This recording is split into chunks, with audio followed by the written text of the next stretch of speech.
At 5:38 in the afternoon, the warning sirens in Tonga shattered the silence without warning. Parents dropped everything in their hands. Children were rushed onto rooftops. Along the coast, terrified families ran uphill as emergency alerts ordered everyone to flee from beaches and low-lying ground. For a few terrifying minutes, the Pacific felt like it was holding its breath. But Tonga was only the beginning. 6 days later, on the other side of the Pacific Ring of Fire, the Earth struck again, this time in Indonesia. In North Maluku, buildings collapsed in seconds. A 70-year-old woman was trapped beneath falling concrete and did not survive. Schools near the shoreline emptied in panic as teachers sent children home before classes could even begin. Streets filled with people still wearing towels, running barefoot from their homes as tsunami fears spread. Then came Vanuatu, then Australia. 4 countries, 4 powerful earthquakes, only 12 days apart. This is not a coincidence. This is not random seismic noise. Something deeper is happening beneath the Pacific, a chain reaction moving through one of the most dangerous fault systems on Earth. And the most chilling question is this: if the Ring of Fire is waking up now, where will it strike next? Stay with us, because Indonesia's devastating 7.4 magnitude quake reveals just how deadly this chain has already become. Stay informed about the world's most urgent natural disasters and the hidden forces shaping our planet by subscribing to the channel now. Turn on notifications and never miss the next major update, because the Earth is changing faster than many people realize. In less than 2 weeks, the Pacific Ring of Fire unleashed a sequence of seismic shocks that stretched across thousands of kilometers, linking 4 nations in one escalating geological chain.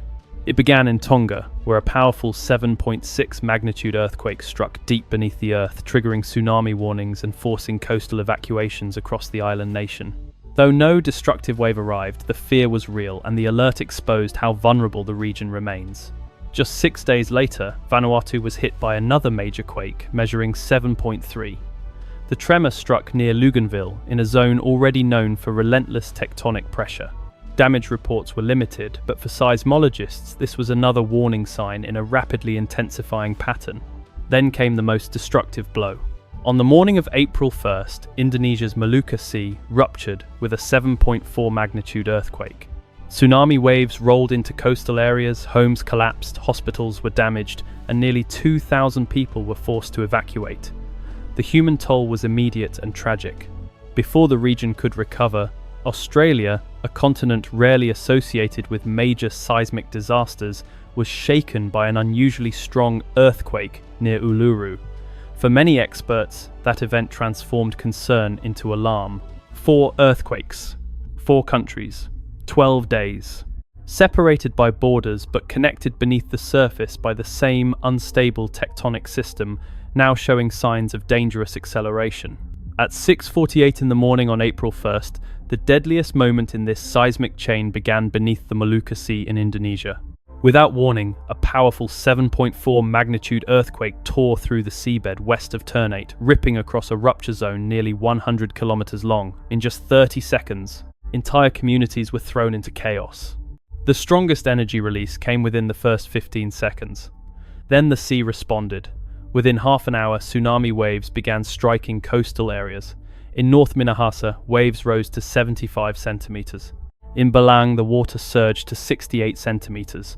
Along vulnerable shorelines, panic spread as emergency warnings pushed residents to flee inland. But the real devastation unfolded on land. The Batang Dua Islands, located directly above the rupture zone, suffered catastrophic destruction. More than 100 homes collapsed completely. Dozens more were left severely damaged. Churches, schools, and public buildings were reduced to rubble. Across the wider region, more than 450 structures were damaged or destroyed. Nearly 1,966 people were forced to evacuate. In Manado, a 70-year-old woman was trapped beneath a collapsing building used by the local sports authority. She did not survive. Another victim broke a leg after jumping from a building in panic. Hospitals in the region, including Siloam Hospital, suffered major structural damage while aftershocks kept shaking the ground. And even after the main quake ended, the danger did not. More than 900 aftershocks followed, proof that beneath Indonesia, the Earth was still violently moving. At 5:38 in the afternoon, Tonga's emergency sirens erupted across the islands without warning. The sound cut through neighborhoods, beaches and schools, sending a single terrifying message: move now. A powerful 7.6 magnitude earthquake had struck beneath the Pacific, just west of Vanuatu, Tonga's second largest town. The tremor came from deep below the surface, nearly 238 kilometers underground, but its impact above ground was immediate. Coastal residents were ordered to leave beaches, shorelines, and low-lying areas at once. Families grabbed children and ran uphill. In some areas, school staff rushed students onto rooftops as evacuation routes filled with frightened crowds. The United States State Department issued emergency alerts, urging people to seek high ground or move to the third floor of reinforced concrete buildings. Mariners were instructed to take vessels into deep water immediately, fearing a tsunami could form within minutes. For hours, uncertainty gripped the islands. Scientists at the Pacific Tsunami Warning Center in Honolulu analyzed the quake and delivered the result everyone was desperately waiting for: no major tsunami threat. Because the earthquake occurred so deep inside the Earth, it failed to displace enough seawater to generate a destructive wave. The warnings were eventually lifted and no tsunami struck Tonga's shores. But experts warned that Tonga had escaped disaster by geological chance alone. Had this rupture occurred closer to the surface, the outcome could have been catastrophic. Just 6 days after Tonga's terrifying evacuation, the Pacific Ring of Fire struck again, this time in Vanuatu, one of the most earthquake-prone regions on Earth. A powerful 7.3 magnitude earthquake hit near Luganville, northeast of Espiritu Santo Island, shaking homes and buildings across the northern part of the country.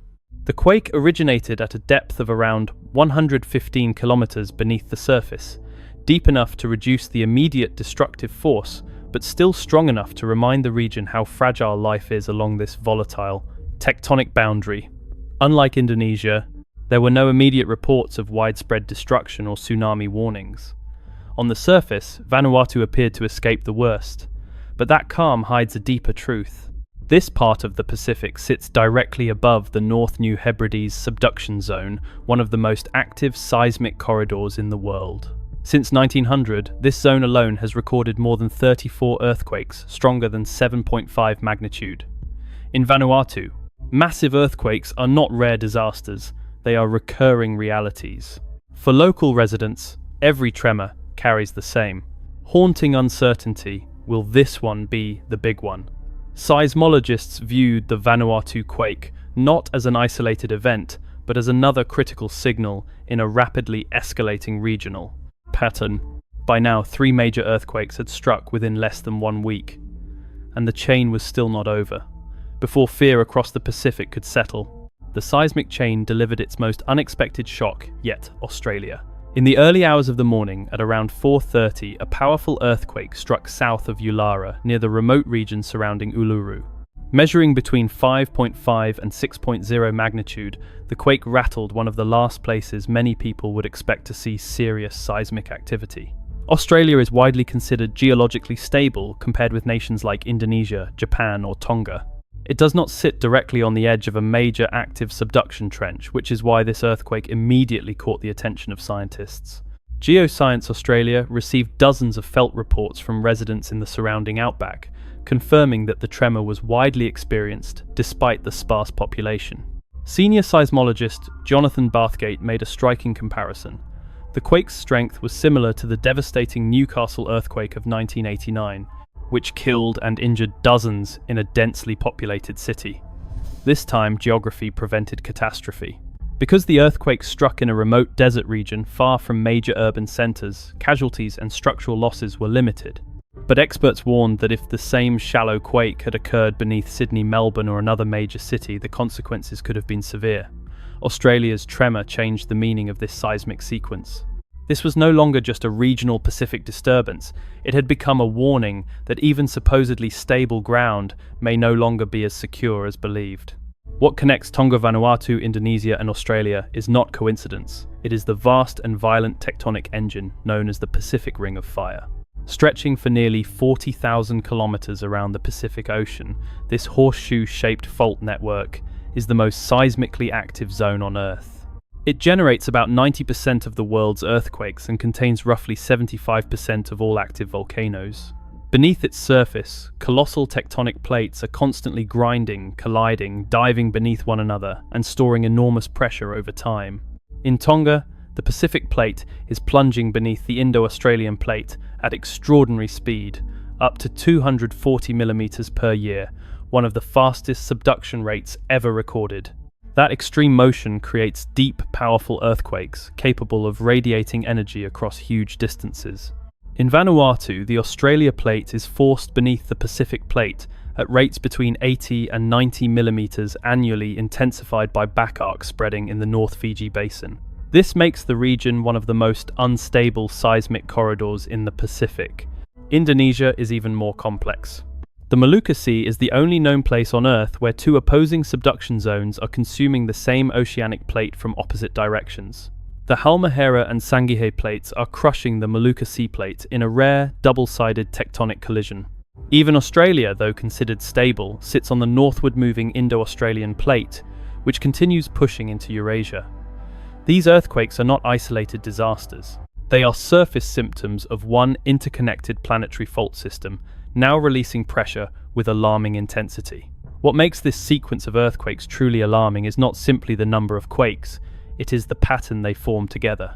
Large earthquakes happen every year along the Pacific Ring of Fire. Scientists expect them. But 4 major seismic events striking across 4 different countries in only 12 days suggests something more serious than routine tectonic activity.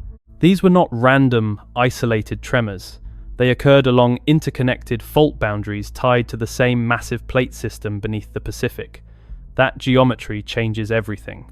Each earthquake released stress in one section of the Ring of Fire, potentially redistributing pressure into neighboring fault zones. When one segment shifts, the strain does not disappear, it transfers. In complex tectonic systems like this, that can increase instability hundreds or even thousands of kilometers away. This is why seismologists are paying close attention. The Tonga quake struck deep within a subducting slab. Indonesia's quake ruptured one of the most geologically complex collision zones on Earth. Australia's shallow tremor revealed stress reaching areas once considered relatively stable. Together, these events may signal a broader regional stress adjustment already underway. The deeper concern is what comes next. Several major fault lines in the Pacific remain heavily loaded with accumulated strain, including parts of New Zealand, Japan, and the Philippines. If this chain is part of a larger tectonic release cycle, the next rupture could strike in a far more densely populated area, and that possibility is what makes this cluster so dangerous. The tsunami warnings may have ended, but the danger beneath the Pacific has not passed. Across the Ring of Fire, aftershocks are still being recorded, and in Indonesia alone, hundreds of smaller tremors continue to ripple through the same unstable fault zones that produced the deadly April 1st earthquake. For scientists, that is a clear sign the tectonic system has not yet settled. The pressure beneath these plates is still shifting, still redistributing, and still capable of triggering another major rupture. What makes this especially unsettling is the scale of what remains unresolved. From New Zealand's Alpine Fault to the Kermadec-Tonga Trench, from Japan's subduction boundaries to the Philippine seismic arc, several major fault systems are already carrying decades, in some cases centuries, of accumulated strain. Some of these zones are overdue for powerful earthquakes based on historical recurrence cycles. That means the events in Tonga, Vanuatu, Indonesia, and Australia may not be the end of the story. They may only be the opening chapter of a larger tectonic sequence now unfolding beneath the Pacific Basin. The Earth has given its warning. 4 countries have already felt the force of this shifting fault network in just 12 days, and the plates beneath the ocean have not stopped moving. They never do. The real question is no longer whether another major earthquake will come. The real question is where the Ring of Fire will strike next, and who will be standing above it when it does.